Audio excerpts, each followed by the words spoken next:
যখনই দেখছি ইমনের লগে বাইরে হয়ে যাইতেছে তখনই বুঝছি একটা না একটা ঝামেলা বাঁধবই। তুই কেন গেলি ওর সাথে? আরে এত জোর করতেছিল। তুই বাধা দিবি না? দেখ তো মা কি কয়। আমি তো তখন ক্লাস করতেছিলাম, অঙ্কের ক্লাস। অঙ্কের ক্লাস চলতেছিল। ক্লাস চলনের সময় মনে হয় কেউ আর বাহির হয় না।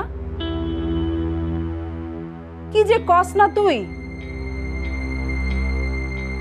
ক্লাস থেকে বাহির হইয়া কানটা ধইরা কইতি যা ক্লাসে যা।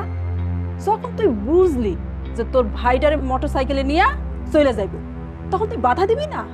খুব একখান বড় বোন হইছস। কি যে করস না তুই।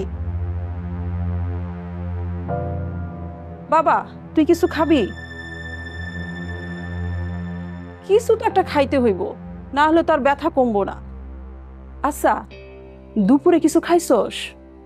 অনেক কিছু খাইছি, পরোটা খাইছি, মাংস খাইছি, পেট আমার বড় আছে এখন। তাহলে এবার ওষুধটা খাই আনে। আম্মা ওরা বাসায় মাস্টার দিয়ে দাও, এখানেই পড়ালেখা করুক। স্কুলে আর যাওয়ার দরকার নেই।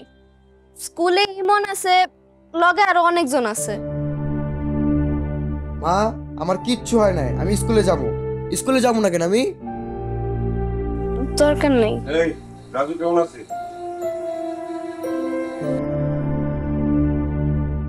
দেখ তোর বাপের আক্কেল, পোলা কোন সময় অ্যাক্সিডেন্ট করছে এখন সে কইতাছে তার পোলা কেমন আছে।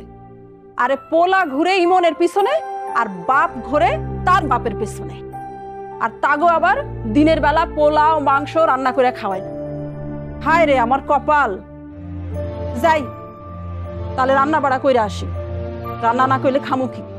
তুই ওর কাছে থাক, দেখিস। এই নে ধর তুই ওষুধ খা, এই ওষুধটা খা।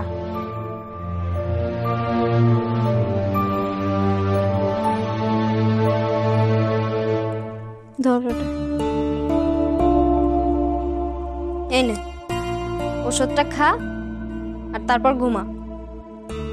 আমার আবার অনেক হোম টাস্ক আছে।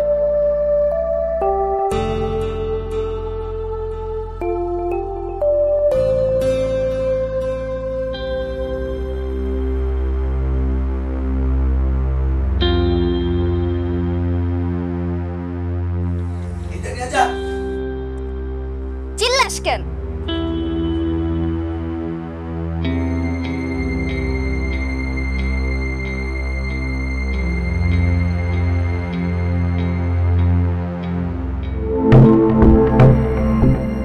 এই তাড়াতাড়ি ঠেল, আরো অনেক সারের বস্তা আছে।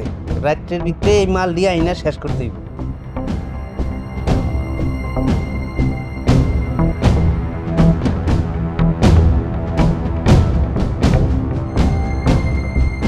বান্ডেল থাকলে প্রতি সেনমানিতে টাকা বাঁচবে।